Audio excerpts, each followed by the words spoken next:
Welcome everyone to lesson 3.1.5. Yesterday we were working on starting with a rule, taking that information to a table, and taking that information to a graph. So what we're going to do today is we're going to put that in practice today.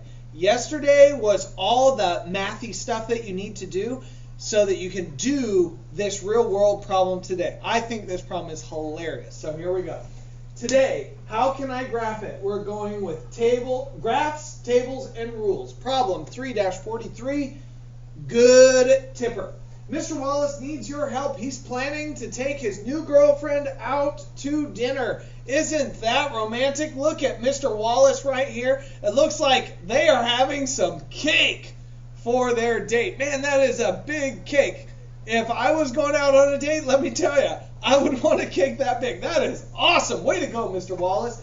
Now, he will, of course, leave a tip for the waitstaff at the end of the meal. Now, let's go ahead and acknowledge that if you are a good tipper, you are showing a lot of gratitude to the people that are serving you. That's a window into your heart. So, Mr. Wallace wants to make a good impression. He knows that the key to a good relationship is mathematics. Yeah, you remember that, guys. He decides to create a tip table because nothing says I'm good at math like pulling a tip table out of your wallet to decide your tip. So he decides to create this tip table that will help him quickly determine how much tip to leave. So you'll notice in your notebook on page 3.1.5 that we have a table to work with. Okay. Now this table, we need to decide what are some appropriate values for X. The dinner bill in dollars. So a dinner bill, we need to think, what is a good value for a dinner? Well, when I was in high school and I was taking my girlfriend out to dinner, I was pretty cheap, right? Like $10 for the two of us? Maybe $20 for the two of us? But this is Mr. Wallace. He looks like he's not in high school anymore. He's got a mustache, right? Mr. Wallace looks like an adult. So how much would it be for an adult? Would it be like 40 or 50? Or maybe it's a really fancy dinner. Maybe it's $100. Do we have enough room in our x-axis to label it that way? I think so. So 0, 10, 20. You're labeling along with me 40, 50, 60, 70, 80, 90, 100, and our last number 110. That'll fill up all of our box all the way across to the edge, okay? So, now we need to know that Mr. Wallace is planning to leave a 15% tip. That means if you have $1, 15% is 15 cents. For $0, I should say, starts with 0. $10, well, $10 times 0.15 is going to be 1.5. 20 is going to be $3. $4.50. $6. I want you to go ahead and skip count the rest of these numbers. I will tell you, if you are skip counting correctly, you end at $16.50. Pause the video to skip count the rest of the way. All right. So you have your completed table, okay? Your completed table. And now it's time for Mr. Wallace to go ahead and decide how much tip should he have. Now we've built this for him, so let's go ahead and use the tip table to estimate the tip quickly if the bill is $36. Now down in letter C, I want you to write the sentence. If the bill is $36, comma, the tip will be blank. Okay? So here we go. If Mr. Wallace was doing this problem, what he would do is he would look along the x-axis and stop at $36. 36 is somewhere between here. So if 36 is somewhere between 30 and 40, the tip would also need to be somewhere in here, somewhere between $4.50 and $6. Now, tip is an estimated thing. It's not an exact science. It's if the wait staff is doing a poor job, like they're not filling up your beverage, or they're getting your order wrong, or they're slow to get stuff, like that's poor wait staff. And they're getting stuff wrong, so maybe you don't tip as much. You should still tip, just maybe not as generously. And so you might round down. But if they're doing an awesome job, they're checking in on you, they're making sure your beverage is full, they're quick to take your order, get your order, everything is correct, then you might round up. Okay? So if this was me personally, I would probably tip $6. Now, why would I choose $6, Mr. McCoy? That's $40. I thought you said you were cheap. Well, I am cheap, and I'm also lazy. I mean efficient, right? Because if I have my bill of $36 and my tip of $6, that lands exactly on $42. And cash is king in my house, and so I like to go ahead and pay $42 even, because I like single dollar bills. I don't like change. Now, if my wait staff was not doing a good job, instead of $6, maybe I only tip $5. Maybe that's a bad, like, for somebody who's kind of rounding down, it's just kind of like, well, they were really mediocre, so I'm going to give a mediocre tip. And that could be $41. Okay? Now, I know sometimes wait staff, it's out of their control, right? And we want to take that into account, but I'm just telling you, rule of thumb, how some people think about this. So that was our first sentence. If the bill was $36, the tip will be $5.40. Oh, the tip will be $5, period. Now let's go ahead and change the problem. Instead of $36, let's go ahead and change it to this new amount of $52.48. So I want you to write the sentence. If the bill is $52.48, the tip will be, look at your table.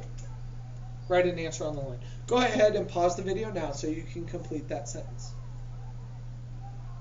Okie dokie. So here we have a graph going down. Now, Mr. Wallace is concerned.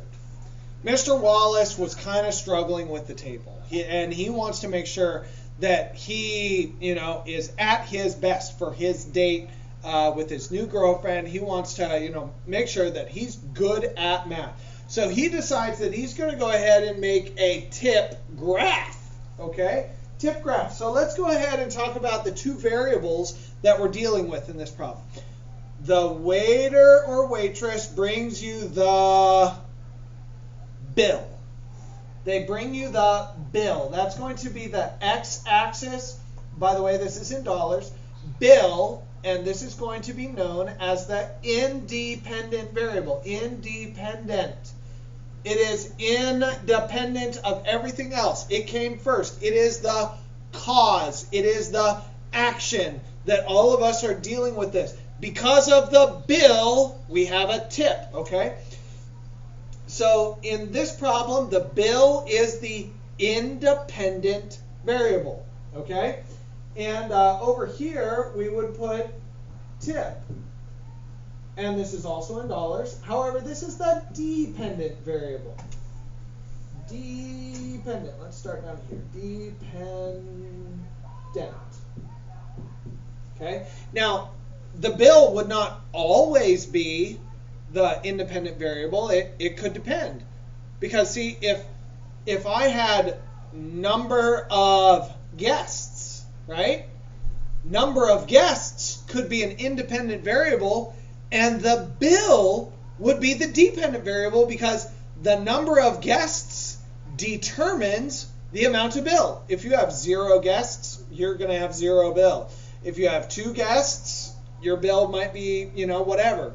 But if you have 10 guests, that's going to cause that reaction for your bill to go up. So you have to always think about what comes first. In this problem, the bill comes, and that is the reaction for the tip. Now, in order for this graph to be scaled, if I counted by tens, 100 would land like right there. That doesn't use up all of my graph, and so I want to count by tens this way. Notice that I spaced it out. This is known as counting by fives, but labeling every 10.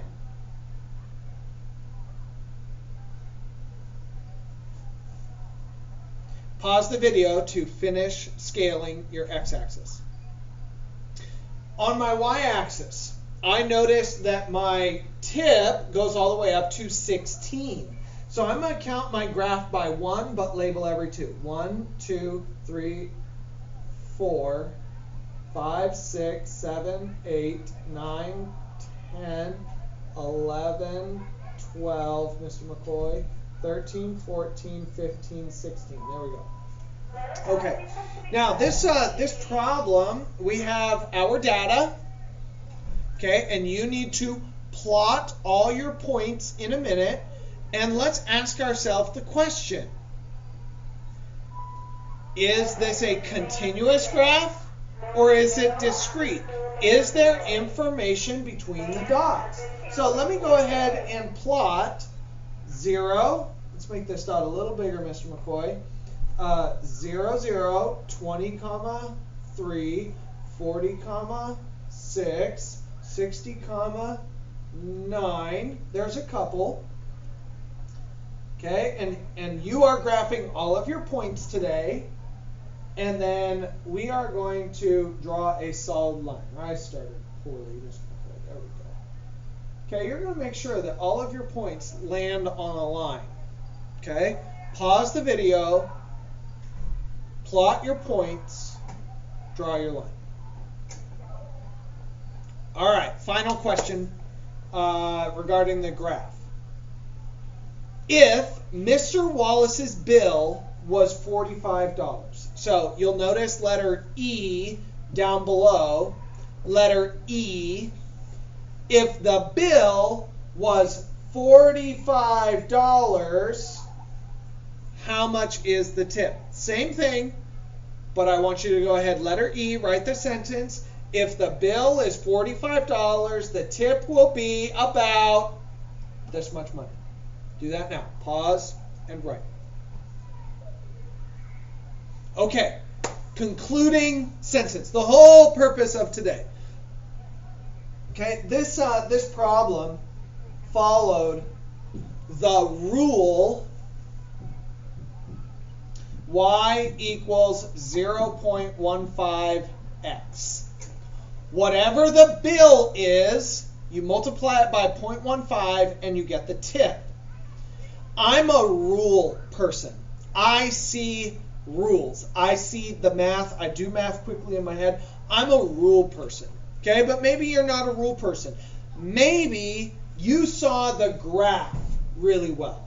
Maybe you could see the tip easier in the graph. Or maybe you saw this tip table the best. Our final sentence for today. This is still a part of problem letter E. Which was the easiest for you? Is it easiest to do the rule? Is it easiest to see the tip in a graph? Is it the easiest to see the tip table? I want you to write a sentence. It is easiest for me to see tip in the table or the graph or the rule. One of those three. Choose one of those three. It is easiest for me to see the tip in the table, the graph, or the rule. Which one? Write that sentence. Now, let's go ahead and land this plane. Today, we took a rule. Y equals 0.15x. That was the tip. And we created a table. We took that table and we made a graph. And I know that it's an absurd situation with, Mr. Wallace taking out his new girlfriend. That's all part of CPM, right? Ridiculous problems. But we need to recognize the skill. Rule to table to graph. That's what we're working on. Thanks for tuning in to today's lesson. I will see you guys tomorrow.